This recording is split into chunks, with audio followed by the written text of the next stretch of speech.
If so, I will go ahead and call the meeting to order for the Committee of the Whole today. We have two items on our agenda tonight, and it looks like our first panel is ready to go. We got Environmental Science Center at the Liberty Park building, the activation update for that, and here we have Carrie Nass. So I will turn it away. Good evening. As Ryan, Council President, mentioned, I'm Carrie Nass, the City's Recreation Division Director. So good evening, Council members, and thank you so much for this opportunity to update you on activation of our Liberty Park building and with environmental and recreational programming. So with me tonight is Joanna Stoden. She's the Executive Director of the Environmental Science Center. And we also have many of the Environmental Science Center board members with us in the audience and virtually as well. So I want to thank them for joining us too. Over the last 5+ years, the Recreation Division has had a tremendous and impactful relationship and partnership with the Environmental Science Center. Initially with our out-of-school time program up at Highlands Neighborhood Center, Stream Team, and now with a variety of different community members and ages, more recently our seniors. We're excited to share with you our plans to jointly activate this historic building here in our beautiful Liberty Park. The almost 3,000 square foot Liberty Park building was initially constructed in 1925, almost 100 years ago.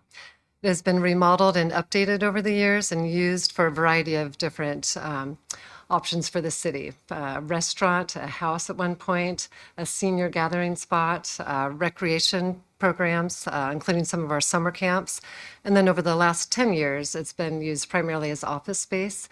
So we really wanted to open up this beautiful building to the community to create it more of a community asset. All right, so Liberty Park is in a central location for the community, and reactivation of this building will continue to build the quality of life for our residents. And then over the next few years, we look forward to working with our facilities division to look at and seek out capital improvement grants and funding to truly turn this into an environment and nature center, similar to what other cities have done, such as the City of Bellevue's partnership with the Pacific Science Center and other cities around the area. Activating the Liberty Park building aligns with many of our city priorities that are listed here. So our Mayor's Pavone's budget priority of fixing, creating, maintaining, and reimagining the use of our city assets. Our city's business plan goal of support plan growth and influence decisions to foster environmental sustainability. Our city's Clean Economy Strategy 2.0 that two of my city colleagues will be presenting on right after us.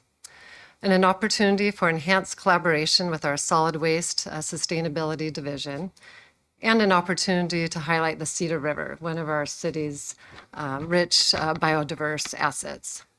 So without further ado, Joanna is going to be talking about what the Environmental Science Center has done here in Renton to date, kind of what their mission is and what their plans are to really support our residents.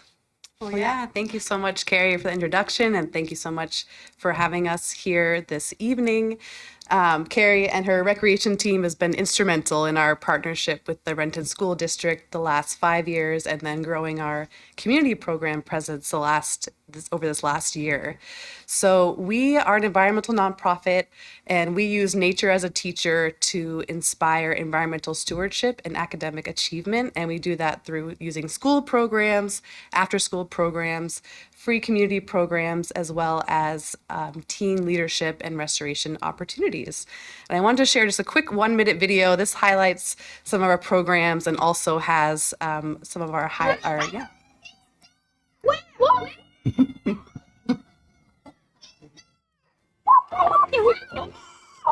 Somebody inside it. Oh my god. What is it? So you're gonna work. I bet the partner. Where's the eggs? Oh, I see. How many do you see? I see 3. Exactly 3. There's like 2 and right here 3. What's up? Oh, yeah, my god.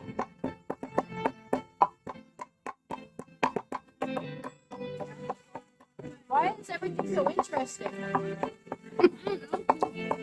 Maybe because you're outside and it's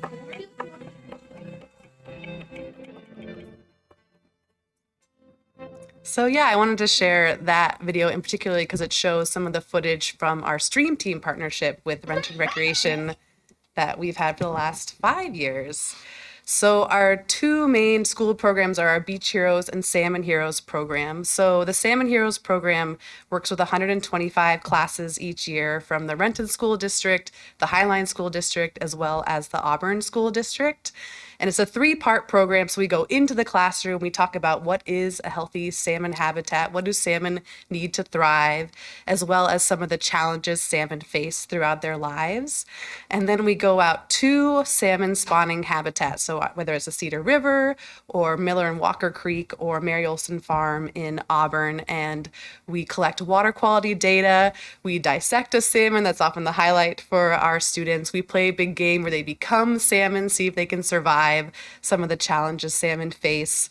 And then we go back into the classroom and we analyze the water quality data the students collected and talk about, is this a healthy place for salmon to live? And what is our role in protecting our watershed and protecting our salmon habitats? In the spring, we have our beach program. So that works primarily with the Highline School District, also some Renton and Kent schools. So we again go into the classroom and talk about marine adaptations of beach animals, as well as how they survive when the tide goes out. And then we go to Seahurst Beach, which is located in Burien, not far from the airport, for a 2-hour field study. They get squirted by clams, get to touch their first sea star, see the crabs crawling around the beach. And we really talk about how to explore these marine habitats, these nearshore habitats, while also doing it carefully and also taking care of these marine environments. So these last couple of years, we've expanded our Salmon Heroes program with teacher professional development opportunities. So in partnership with OSPI, the teachers who attend this program receive STEM clock hours for going through this program. And it's really a chance to expand on the field trip opportunity that students come on. We don't want it just to be one-off outdoor learning. We give teachers a tarp for the students to sit on, a lot of curricula, and it's an opportunity for them to build their confidence when educating their students in the outdoors. So they keep bringing their students outside. And teachers who complete the program receive a stipend for their school to complete a restoration project on their campus. Often students leave our program, they're so excited, they're salmon heroes, what can we do now? So this is an opportunity for them to do a locally relevant restoration project on their campus. So this is one of those restoration projects at Madrona Elementary in SeaTac. So the students removed ivy from their campus, and they also installed over 30 ferns and maples and other native plants. And the teachers tell me, we gave them trash grabbers and buckets, and they say there's a brigade of students that still go out on recess and lunch to pick up trash on their campus. And then you all might recognize this project is at the Renton Community Center. This was a partnership between ESC, the City of Renton, and Sartori Elementary, as well as a couple of other nonprofits as well. They went through the Salmon Heroes field study, also removed ivy from the Cedar River right behind the Renton Community Center. And it was a big World Water Day event. Philippe Cousteau, Jacques Cousteau's grandson, was there, and it was cool. I was just at this area last week, and I think not much of that ivy has crawled back, so it's still looking really good today. So these locally relevant restoration projects are a way to kind of bring that watershed stewardship home. It's like we're not going to the salmon spawning ground. It's actually in your backyard, in your neighborhood. There's things you can do at your school and in your neighborhood that really impact salmon health. So we target working with schools that have the highest, for the last 20 years since our founding, we've targeted working with schools that have the highest free and reduced lunch rate, or students from families that have the highest number of families that are considered low income. So we send registration materials out to schools with the highest free reduced lunch rate first, give them priority of registration rates and dates. And any school that's 50% or more free reduced lunch, they receive our program for free. We also pay for buses to the field site. Often transportation is more expensive than the field study itself. So we work with over 5,000 students each year, and on average, 90% of the schools that we work with qualify for program subsidies. So here's some of our really popular free community programs that we offer this each year. This program on the left is called our Moonlight Beach Walks. So we partner with the city of Burien. They open the park during the winter time when the gates usually closed. In the winter, our low tides are at night. So it's an opportunity for families to bundle up, put on their flashlights, come to the beach and explore the low tide at night. Often animals are more active at night. And then this picture on the right is from a new program, our Owl Prowl. So families get to meet local taxidermy owls, dissect owl pellets, and then we go into the park to look for owls in Seahurst Park.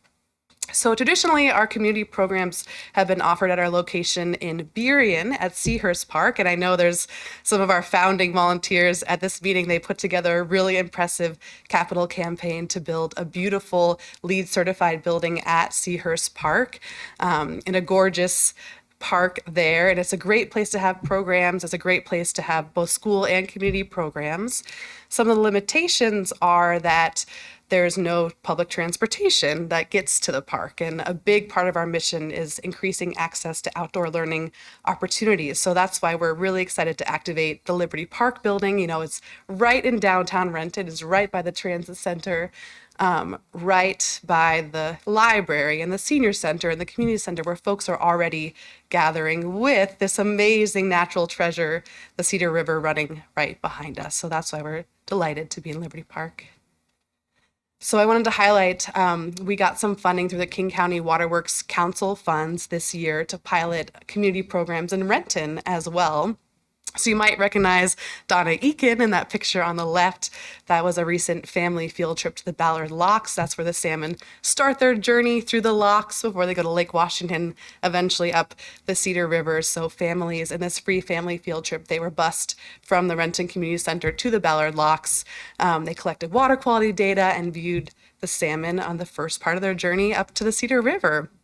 And the picture on the right is from the Seattle Aquarium Open House, one of our longest partnerships with the Seattle Aquarium. They open their doors to community partners like the Stream Team program that we work with, and they offer some of the animal feedings and the shows in multiple languages.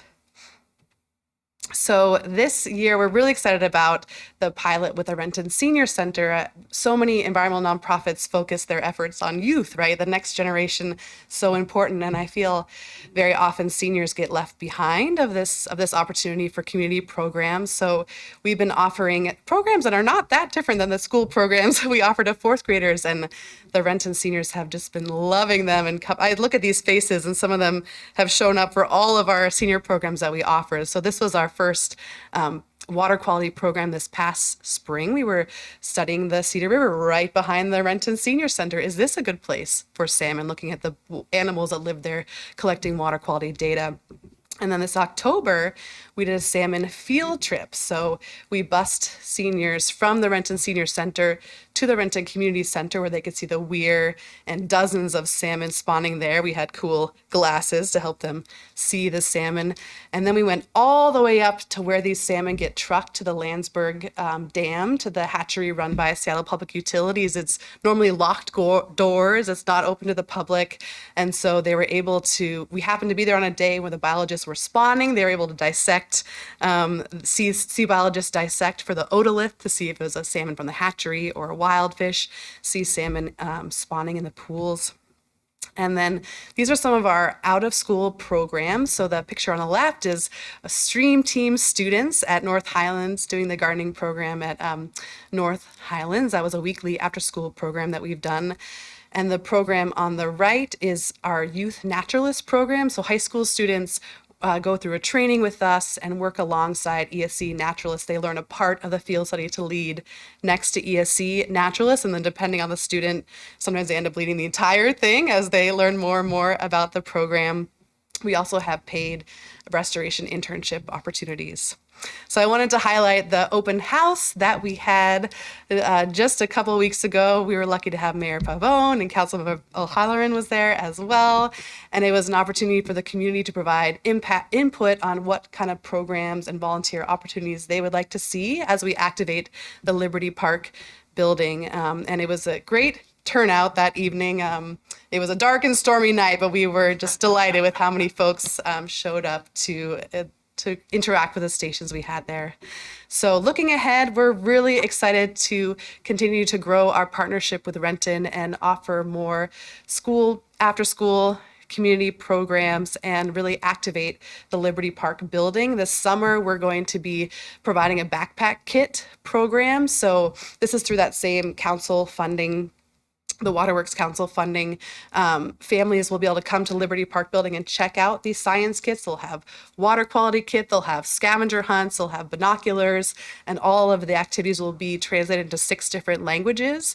So it's an opportunity for families to take those kits, explore the river on their own. I work with these kits. The museum and the library are excited to partner with us to incorporate them into these kits. And really excited for what's ahead, eventually activating this as a nature center that folks could share their excitement of what they're seeing right here in downtown Renton. So yeah. I think that concludes our presentation. And so we have a few minutes, I believe, for questions or comments if you have any, but thank you for your time. Yeah, thank you. Do we have any questions or comments? Councilmember Vaughn. Thank you, Council President. Thank you so much for your presentation, Carrie and Joanne. Good to see you. I And- know, good to see you too. Yeah, and thank you so much for all the work that you've been doing to help our youth and now our seniors. I think, the treasure, the gem here is the Cedar River. So very much appreciate your work. So thank you.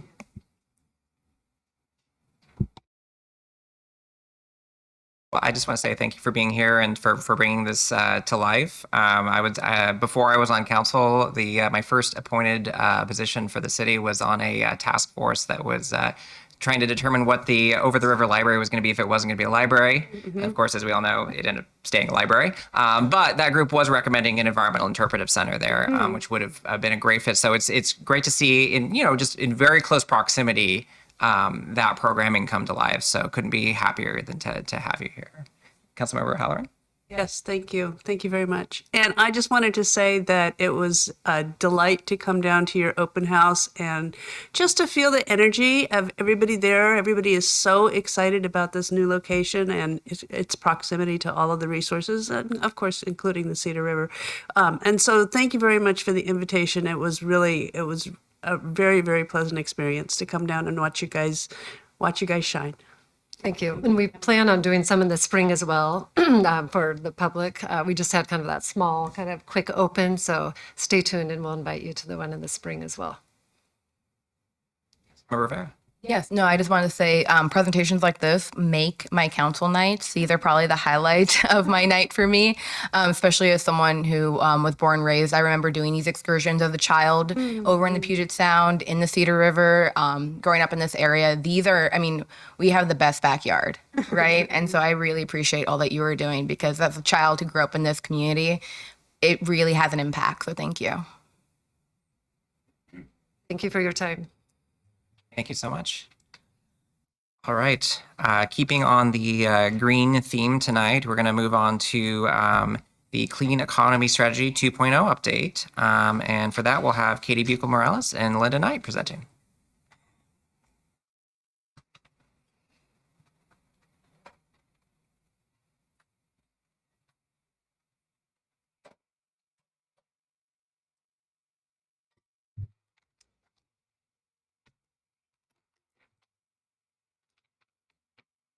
Great. Wondering if we can expand. Oh, sorry, Linda. View just a little bit. It's a little better.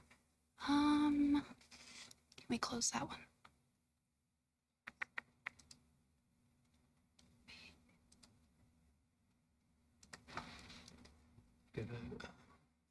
Full screen. You got your own roadie. Full screen. Awesome. Thank you. All right. Good evening, Council President McGurven and council members. For the record, Katie Buchel-Morales. I'm a planner in the Long Range Planning Work Group, and seated next to me is Linda Knight from Sustainability and Solid Waste Office in Public Works. This evening, we're here to brief you on our update to the Clean Economy Strategy 2.0. This was since we last met back in May. And we're also joined by 2 members of our consultant team from Cascadia Consulting. So behind me, we have Marianne Rosas, who is here in the audience, and Angela Peachman, who is joining us virtually.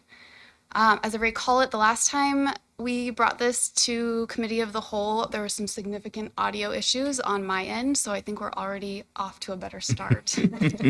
Let's see. So we do have quite a bit to cover, including the project timeline and progress to date, engagement, focus areas and prioritize actions, and then looking at what implementation planning looks like. And then we'll wrap everything up talking about the feedback that we last heard when we brought this to Planning Commission a couple weeks ago. So as a reminder from the last time that we presented, the term clean economy strategy is pretty unique to Renton. It comes from the city's first climate action and mitigation plan, which we adopted in 2011. Like a lot of the work that we do, it's really rooted in trying to balance the needs of present and future generations. But essentially, it's a roadmap of local policies to reduce greenhouse gas emissions, enhance environmental sustainability, and help us prepare for climate change while also maintaining and building a strong economy.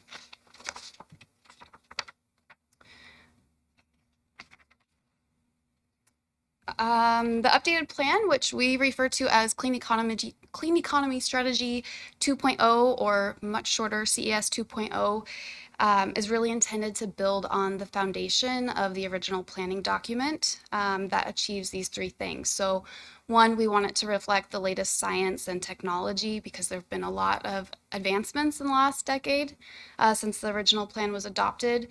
But we also want it to incorporate recommendations that is refined through the work of our project consultant, Cascadia, and their work with dozens of peer cities throughout the region, but of course is tailored to meet Renton's needs.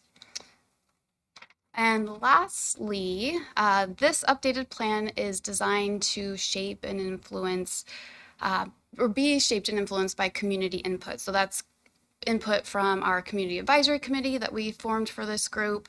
It's input from our interdepartmental team, which is a citywide team, and through other forms of public engagement. So our climate work is really rooted in this shared understanding of our local climate risks and impacts as we are currently experiencing them, or as we anticipate to experience them in the future. And that's based on climate research and climate data that we have. For example, we know that we are in the region have seen and are expected to continue to see increased temperatures and heat waves, especially during the what seems to be longer summer month season. And although we didn't see like the high temperatures in summer 2022 that we may have seen in previous years, this last October was the driest October on record. And brought on by higher temperatures and drought and wildfires have become more frequent and more intense. And we've come to experience more frequent and intense precipitation and winter weather events. So that creates real hazard for more rural and urban flooding and makes us more vulnerable to landslide hazards and landslide risk. So here we have our project timeline. We kicked things off in December 2021, so not quite a year ago, but we're approaching that timeline. We spent the early period just reviewing the original plan, considering the progress that we had made in the decade since the last plan had been adopted, and also trying to identify where there might have been roadblocks or challenges in implementing that original planning document. We worked to develop our engagement strategy and began working with Cascadia to collect greenhouse gas emissions data. And then from there, we started to review and consider relevant planning documents in the region, state policies to help inform our own plan, goals, and strategies and actions that we would end up pursuing. And then through the help of our interdepartmental team and our community advisory committee, we refined and vetted those strategies and actions quite a few times. And now, in partnership with our consultants, we are in the stage where we're drafting or working on plan development and drafting the actual plan. Once we have a finalized plan developed, it'll be routed internally for review. It'll go through a series of edits, and it'll follow our typical public process. So it'll go through Planning Commission, and then Commission will then advance a recommendation to Council. And we anticipate plan adoption in early 2023. So with this CS 2.0 update, we've really tried to improve participation and involvement in this go around. And that's by including departments citywide, having a more robust public process. And we recognize that, by the nature of the work, community and economic development, public works, and parks and recreation are inherently the departments that will be leading a lot of these efforts and the implementation. But we really do see that there's an opportunity for all departments to be involved in the planning and implementation side.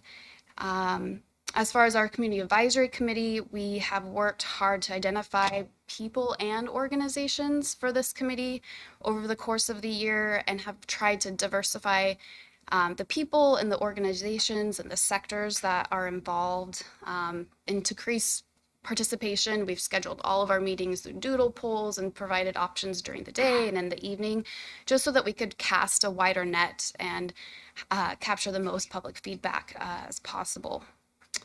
Other than that, to capture more feedback, we included an online public survey and an online open house to help capture some of those missing voices, and again, expand our net, so to speak, and help us to further recruit for our advisory committee. So that was an open committee where we were consistently trying to recruit throughout the process, and people came and attended as their schedule allowed. The survey especially was very helpful in capturing youth feedback, feedback from some of the business owners and other missing voices. I think the last time we brought this to council was just the Monday before our online open house, back in May 25th. And we had a fairly small group, 17 participants, and additionally we had staff members from other departments present.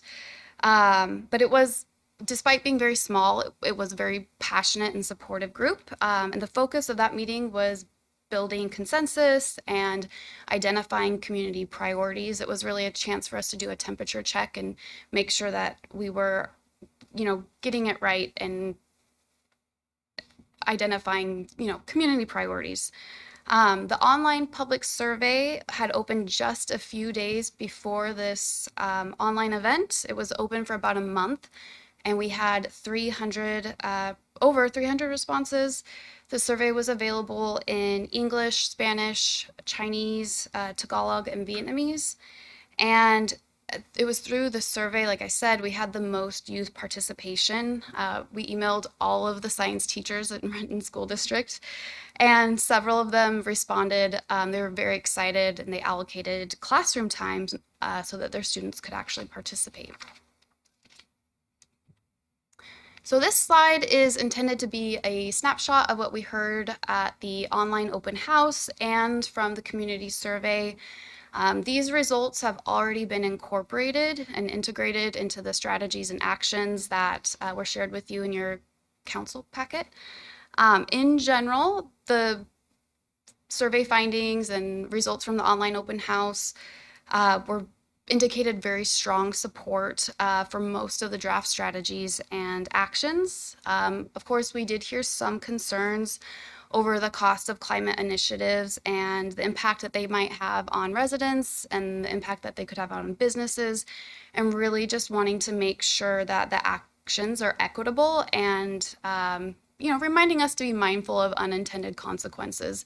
And you'll see, when we get to the implementation side of planning, and Linda will cover that, we've baked that into the implementation table because we really do want to be able to identify unintended consequences, and that will be part of the plan itself, the planning document. But overall, survey responses indicated that the community is very concerned about climate impacts and have reported experiencing discomfort, have had to change their daily routine, and also as a result of climate effects, experiencing or combating adverse health impacts. Lastly, from both forums, we heard that Renton's emissions and our climate resilience goals should be on par with those that are adopted by King County. We also heard support, why not do more?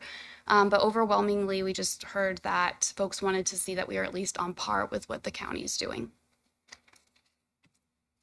So where do Renton's emissions come from? I don't recall. I think we may have had this when we met in May, but chances are if we did have it, maybe you didn't hear me because the audio was that bad. So 95% of Renton's emissions are from energy and transportation sectors. Electricity is the largest source by far at 55%. The second largest source of emissions is from on-road vehicles, specifically passenger vehicles. Also, additional sources of transportation emissions are from the aviation and off-road equipment. So that would be your gas-powered lawnmowers and leaf blowers and so on. Also, two smaller yet still significant sources of emissions are from refrigerants and solid waste. So this is our representation of the wedge analysis. And what this does is this graph uses forecasting to help us visualize ways that communities can meet greenhouse gas reduction targets through a mix of federal, state, and local actions. And we are using it to help us prioritize where locally we should focus our efforts to maximize effort and impact, because we know, in the table to the left, that some of these things are already, I don't want to say promise, but things that we can kind of lean on or count on for helping us to meet our reduction targets. So, skip a slide. I think we're okay. Yep, that's right. Okay. So now I'm going to transition us into our strategies and actions for the CES 2.0. I got to get used to this rhythm of advancing the slides. Here are our primary focus areas. You can see buildings and energy, transportation and land use, consumption and materials management, water and natural systems, community resilience and well-being. In each focus area, the strategies and actions focus on actions that both the city and community can take. And I'll cover the priority strategies under each of these areas in more detail in just a bit, and they're covered also in the packet that was provided to you tonight.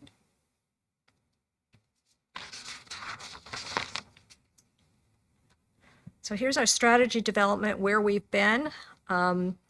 First, I'll quickly recap our process. I just wanted to emphasize that although the list of actions in front of you today might look short, it has experienced a lot of scrutiny, and these are the actions that have risen to the top to help the city achieve its emissions and resilience goals. To develop our draft action list, we examined best practices in other cities. We reviewed policies and projects in Renton and across the region. We conducted a vulnerability assessment to understand climate risks in Renton and completed a greenhouse gas inventory to understand where Renton's emissions come from. We were able to collect feedback from stakeholders through our interdepartmental team of staff, the Community Advisory Committee, and as Katie outlined earlier, the community at large through a virtual open house and community survey.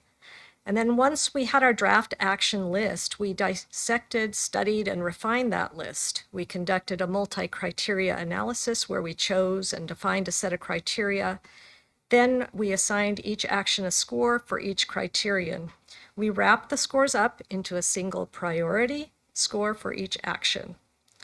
We conducted a quantitative analysis to understand the specific potential impact of some of the top actions towards Renton's emissions targets. We made sure that impactful actions were included in the priority shortlist. We brought the full list and draft priority shortlist to the staff team and community advisory committee and received feedback on what should be high priority, what is lower priority, and things to keep in mind as we finalize and implement actions. We adjusted some of the multi-criteria scores based on feedback and made some changes to that priority list. What's in front of you today is nearly final prioritized action list for the plan. This is just an illustration that shows a little bit more detail on the multi-criteria analysis. We took each action on our list and we rated it against 7 different criteria and found a combined score for each one. The criteria were greenhouse gas impact, resilience impact, cost, feasibility, community support, equity, and co-benefits. You can also see here in this illustration how we weighted each one to find the combined score. I kind of like to group them in groups, like group 1 I have as the 20 percenters. 20% was assigned to both greenhouse gas impact and resilience impact.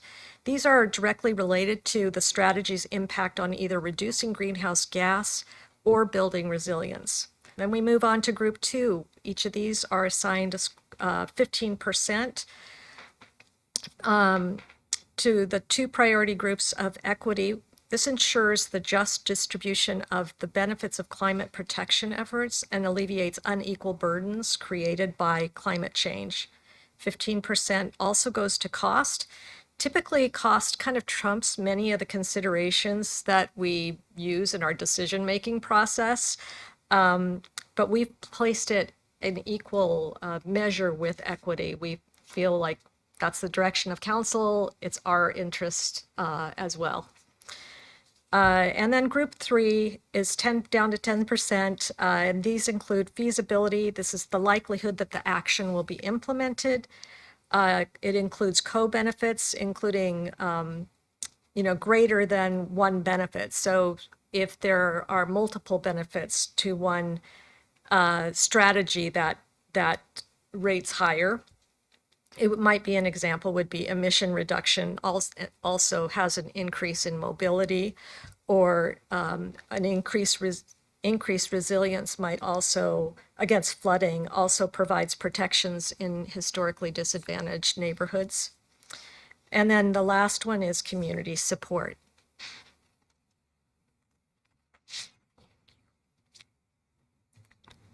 Strategies and actions, implementation planning. Here I'll just give a quick recap of our process to develop and finalize the priority list of strategies and actions and where we're heading next with implementation planning.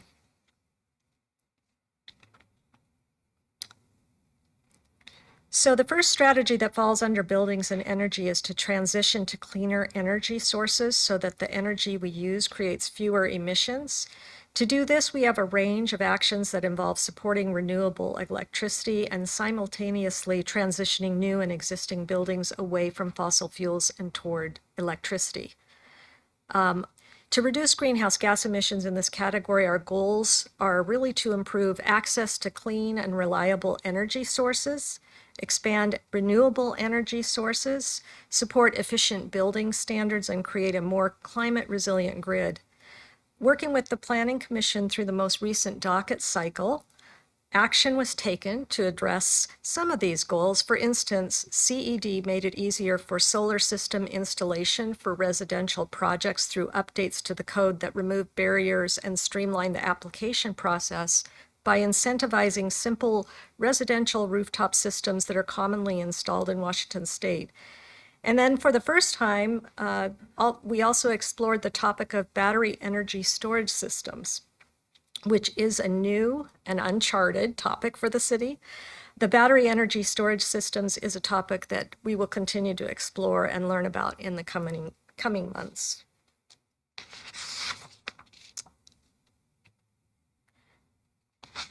The second strategy under this focus area supports energy efficiency in buildings. Energy efficient buildings reduce impact to the power grid and contribute to lower greenhouse gas emissions. Actions include supporting financing and equitable access to energy efficiency upgrades, teaming with Puget Sound Energy and other partners to implement energy efficiency, and weatherization efforts throughout the community.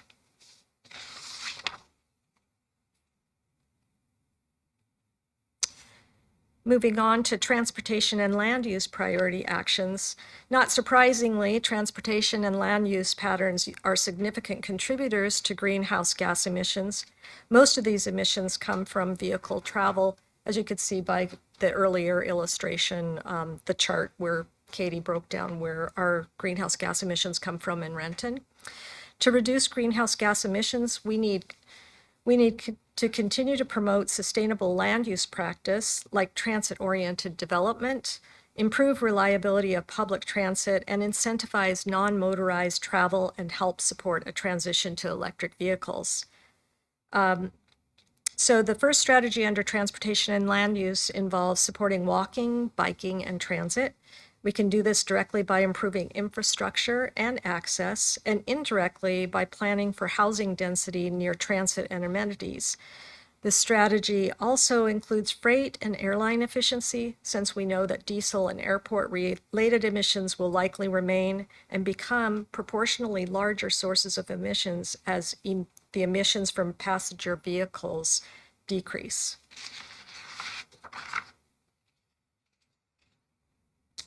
As we shift people away from driving, we'll also work on actions to remove barriers to the use of alternative fuel and electric vehicle use in Renton. To do this, the city, utilizing a Washington State Commerce grant, will develop an electric vehicle infrastructure action plan with an emphasis on expansion of electric vehicle charging infrastructure in Renton, both public and private, and support adoption of electric vehicles.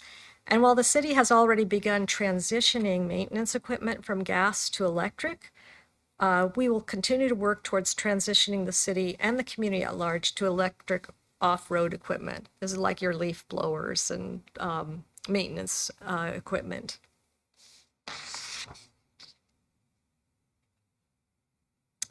Next up is consumption and materials management priority actions. Food loss and waste is estimated to be roughly 1/3 of food intended for human consumption in the US, according to EPA.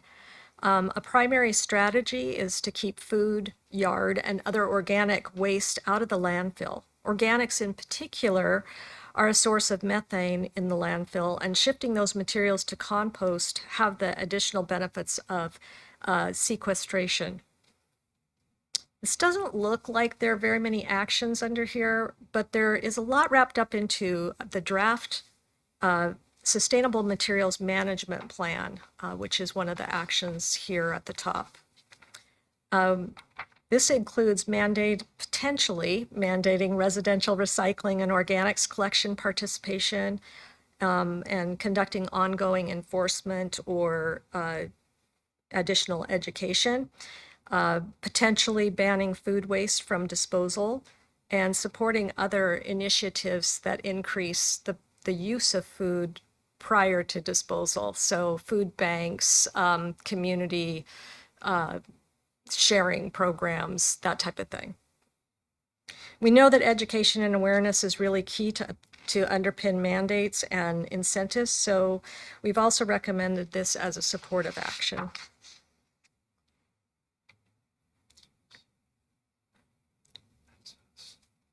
The next is lobby for state policy changes. This next strategy to reduce emissions is to shift our focus up the supply chain and recognize that a lot of greenhouse gas emissions go into creating, transporting, and storing goods before they reach consumers. We can be forward-thinking and address these by promoting reuse and repair programs and committing to try to reduce waste generation. Again, this doesn't look like a lot of actions, but the Sustainable Materials Management Plan action from the previous slide contains several cross measures to support this strategy.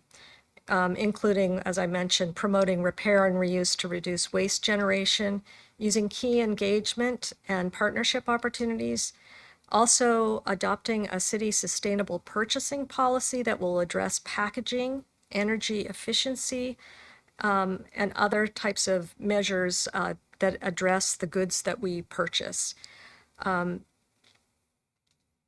We'll also make system changes so that we can conduct data collection and monitoring.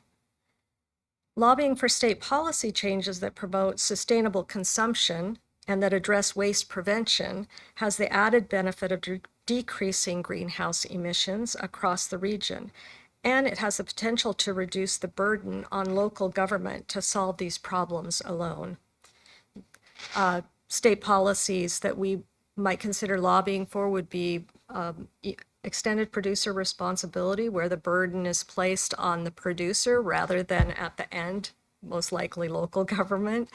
The advantage of EPR is by placing that burden on the producer of the material, there's more thought that goes into its production and its end of life. So you come out with more quality products.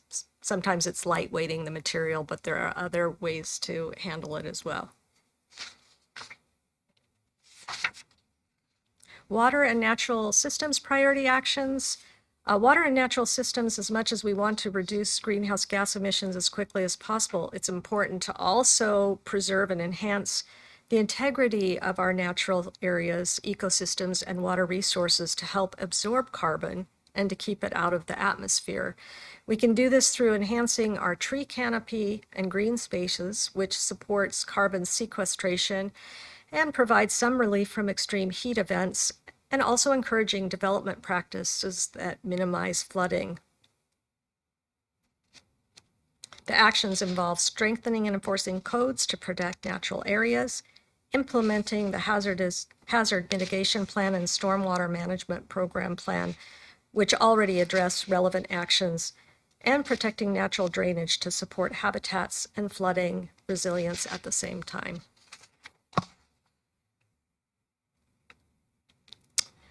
Not only does the city need to reduce greenhouse gas emissions as quickly as possible, but the city can also look for natural areas to absorb carbon and store it out of the atmosphere. In other words, to sequester that carbon. I think I already mentioned, but supporting and expanding tree canopy and increasing soil health can create a sink for carbon emissions. It can also help manage and reduce surface water runoff in the face of changing rain and snow patterns.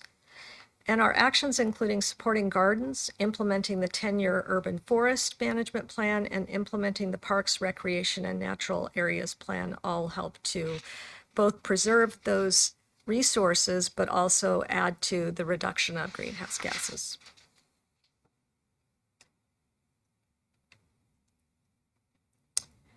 Community resilience and well-being priority actions. This focus area is important because it can help the city support equity, equitable access to resources and tools, and prepare the community for climate-related impacts.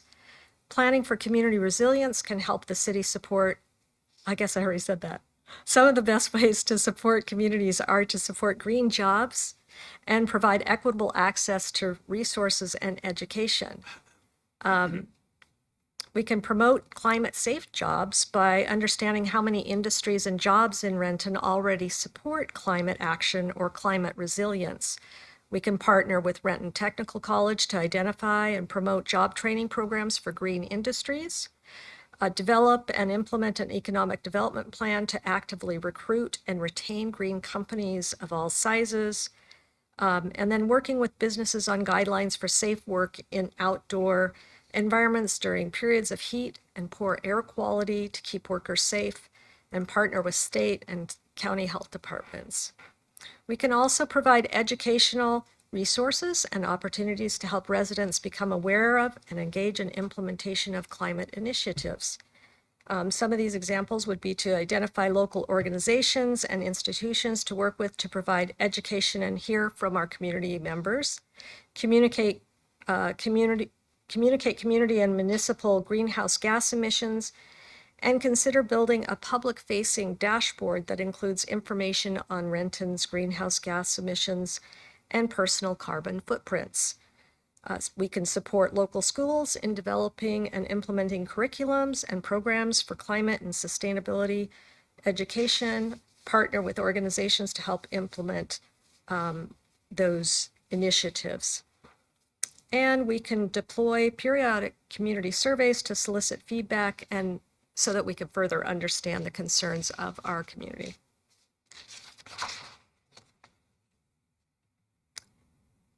The next priority to support community resilience and well-being is to prepare the community for extreme events.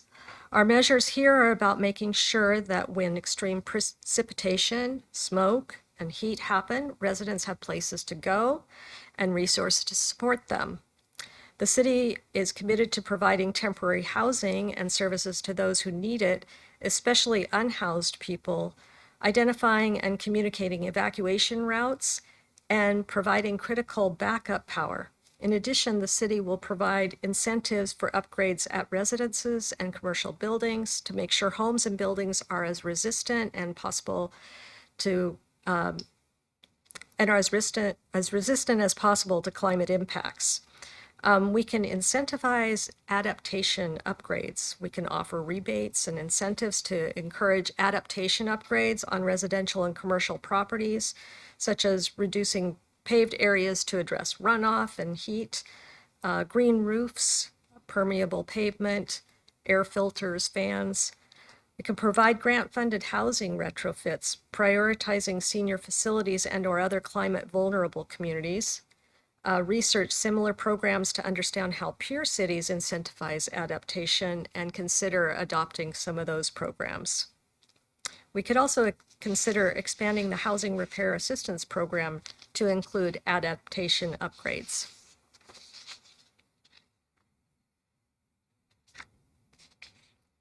This is our implementation planning.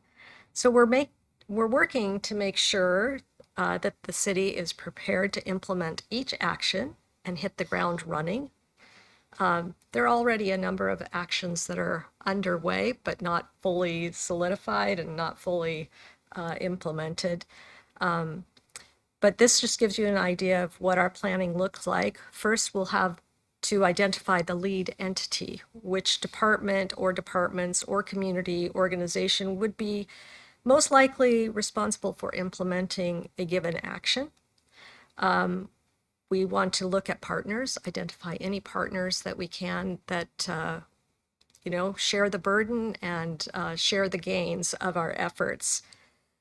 Develop a time frame for each action, grouping them into kind of chunks, into short term, which looks at like 5-year timeline, medium, which is an action that may take between 5 and 10 years to implement, and then a long-term action that may take 10 plus years to implement. All of those have steps for the action to be implementable, and even though something may take 10 years, there's still a lot at the front end that may need development. So, you need to put your effort on the long term, but also in the short and the medium term as well.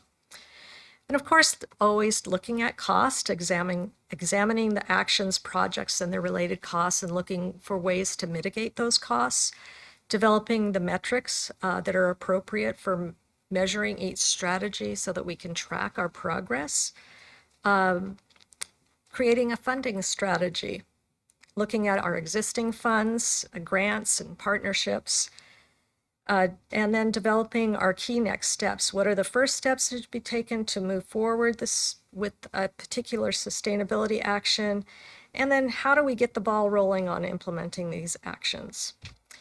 And then, as Katie alluded to earlier, we have other considerations that we want to make sure that we look at. Obviously equity is consideration, the affordability of a particular strategy, what are the political considerations that are at stake, and especially looking at unintended consequences that we want to avoid in our implementation plan. There you go.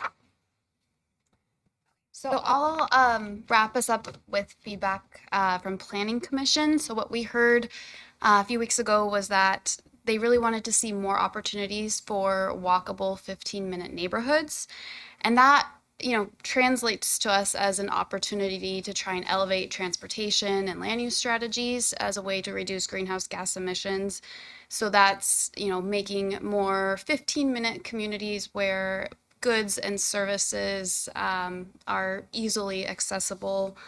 We also heard from our planning commission, who heard a lot from us this past year about energy storage, but there was a need to prioritize resilience in our energy grid. They wanted us to remember to collaborate with our community partners because we are not alone in addressing climate change, and there's a lot of really good work and data already out there that we could be working off of. And then transition and what strategies or ways we might transition the workforce to support a more green economy. So whether that means through business recruitment, through our community and economic development strategies, but also conversations with Renton Technical College and what that might mean for their curriculum in the future. Project next steps and just a brief update. So we'll continue to work on report development. We started September and continue through December. We do anticipate plan adoption in early 2023, but prior to that, public comment will open. We anticipate in January. And then a few updates. As Linda mentioned, we received a grant from the Department of Commerce, which I think went to Finance Committee this evening, to help with support efforts for an electric vehicle action plan.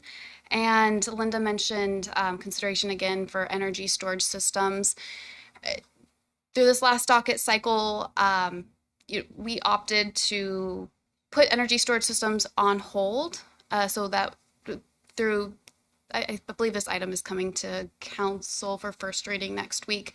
But with staff's recommendation really to say no for now on energy storage systems, this is such a new technology that we just wanted to be able to put pause on it so that we could continue to learn more. And our big request from the Department of Commerce was more resources and more education through it. And so actually this Wednesday, the Department of Commerce is hosting an online workshop. It'll be attended and speak with speakers from Pacific Northwest National Laboratories, which is a federally funded organization that works in this sector, and fire authorities, building officials, and just people in the know to be able to speak to this so that we can address it when the time comes. So with that, we are very short on time.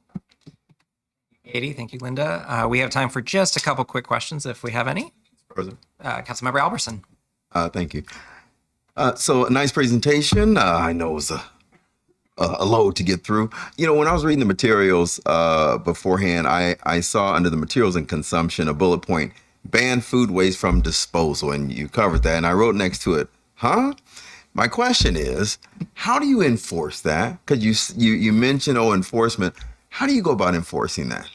Yeah, we already, just FYI for everyone, there's already a ban on yard waste in garbage cans. So, we've experienced that for many, many years, and we have a very low portion of yard waste that actually makes its way to the landfill from the city, from our curbside program. Mm-hmm. So it is, sometimes you do a ban and you get voluntary, you get that immediate compliance from the public because one, maybe out of fear of being cart tagged or something like that. But you could do it through a number of measures of educating the public of why you're doing it, what's expected of them. We each have a role to play in reducing greenhouse gases and to help our climate for the future of our children, grandchildren, planet, or, our city, our lovely city and all of its beautiful resources. And I think the public in general understands that. So you get kind of that automatic compliance just through a ban itself and the announcement of a ban. And then you go through what we already have incorporated into our contract is that the hauler is required to do kind of checks, periodic checks, and audit those carts to see, it's mainly just a visual check at the top, if there are any contaminants or things that are banned.